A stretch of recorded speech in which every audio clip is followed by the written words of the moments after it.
이게 10만 원이 될지 20만 원이 될지 모르는데 1,000원이 넘겨. 이렇게 된 거 아니야? 형한테 붙은 현상금 300억이다. 300원? 내 피아노 한 대 값이야. 그거밖에 안 돼? 그것도 준 거다.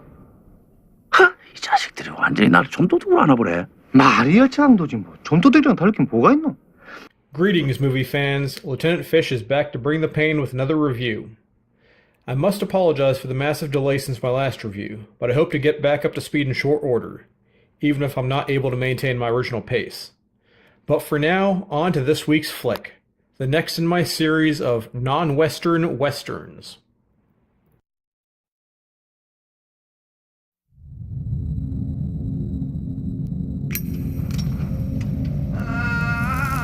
저는 만주벌판 어디쯤에서 제국열차를 타고 그 지도를 다시 빼앗아오면 그것으로 끝일세.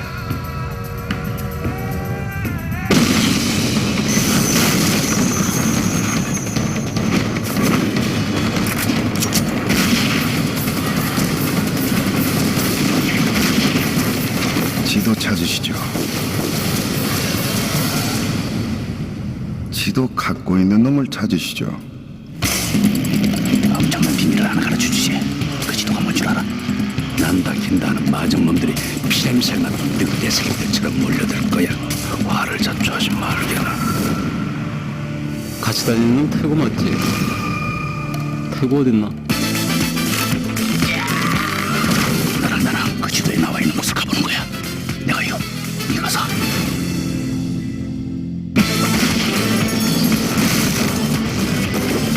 박찬.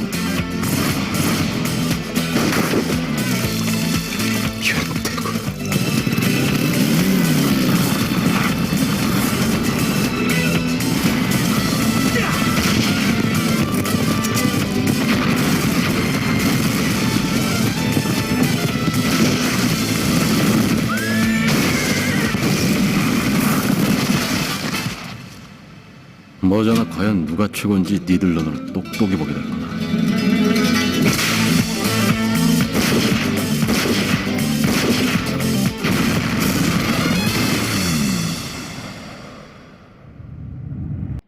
The Good, the Bad, and the Weird from South Korea in 2008 may most accurately be described as a Kimchi Western.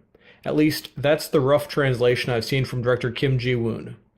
This film had a great pedigree, coming from the director of comedic action of The Foul King and the beautifully choreographed violence of A Bittersweet Life, while also presaging his Hollywood turn with The Last Stand.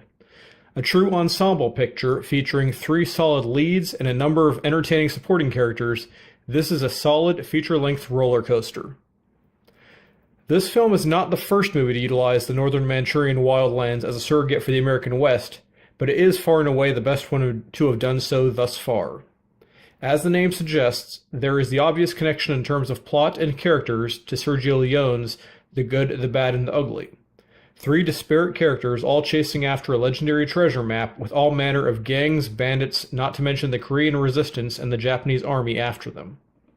The big 3 are, in order, The Good, aka Park Do-won, played by Woo-sung Jung; The Bad, aka Park Chang-yi, played by Byung-Hun Lee, probably the best known of the 3 leads in the US from his performances in the G.I. Joe flicks, Terminator Genesis, and the recent Magnificent Seven remake; and The Weird, aka Yoon Tae-gu, played by the inimitable Song Kang-ho. Far and away the biggest star here as far as I'm concerned from his Korean performances, but probably not as recognizable stateside outside of Snowpiercer.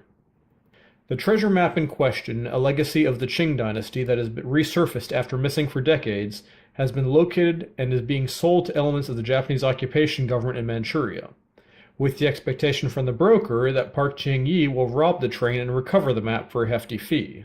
Of course, Park Chang-yi wasn't counting on the fact that the bounty hunter Woo-sung Jung was co-opted by the Korean resistance army to recover the map for them, with the added bonus of letting him claim the bounty on Park's head. However, nobody was counting on the low-rent outlaw Yoon Tae-gu picking the same day to commit a stick-up of the Japanese bigwigs he'd gotten a tip were riding the train. That's roughly the first 15 minutes or so, and it's the beginning of a 2-hour non-stop action adventure. The action is hot and heavy throughout, with a lot of great gunplay. nearly entirely featuring period-specific weapons and vehicles. To be honest, seeing Yoon rocking the motorcycle and sidecar really put me more in mind of Leone's Fistful of Dynamite, aka Duck You Sucker, in addition to the initial good, bad, and ugly comparisons. This connection is amplified by the blockbuster widescreen climax featuring a column of Japanese army troops chasing the leads utilizing both horses and motorized vehicles. It's quite the spectacle with some truly excellent practical and pyrotechnic stunt work, and apparently some real horse falls as well, animal lovers be warned. Getting back to the movie though, being set in 1939 during the Japanese occupation, but prior to the full onset of the Second World War, presents an opportunity to view the cosmopolitan cultural wilderness crossroads of the period in a fashion that somewhat evokes for American viewers the Shanghai we saw in Indiana Jones and the Temple of Doom. While the time frame is similar, the locations and people are anything but, and much of the fun comes from seeing these characters playing out scenarios similar to that which we have seen in earlier US and spaghetti-style westerns.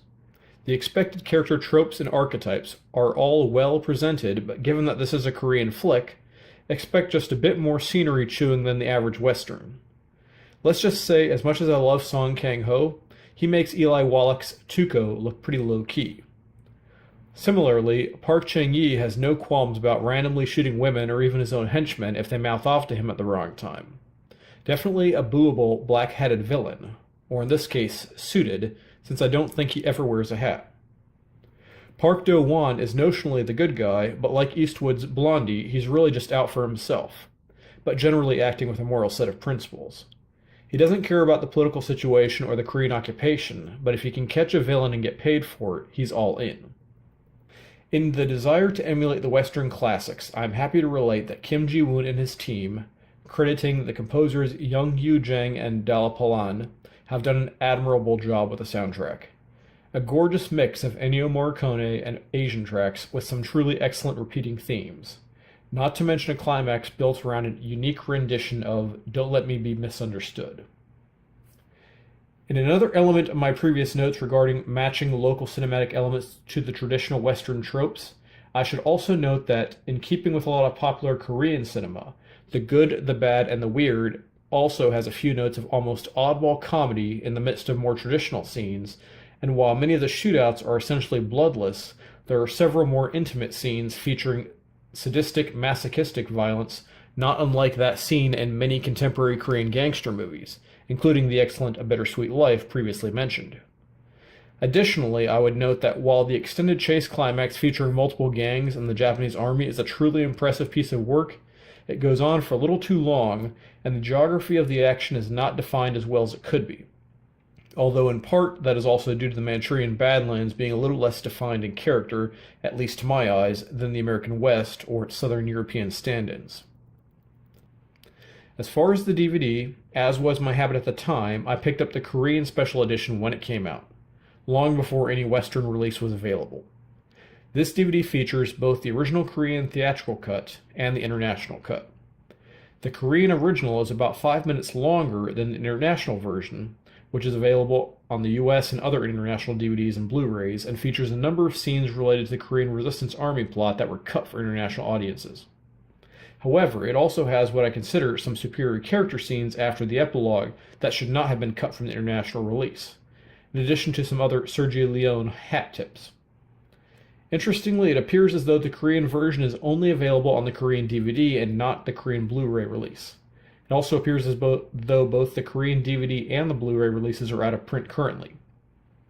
I would definitely consider upgrading to the Blu-ray for this title in the future due to the excellent cinematography and sound design, but be aware that all the international releases of this film other than the US version are in true 1080p quality, while the US 1080i release has some minor interlacing and artifacting, per the reviews I've seen.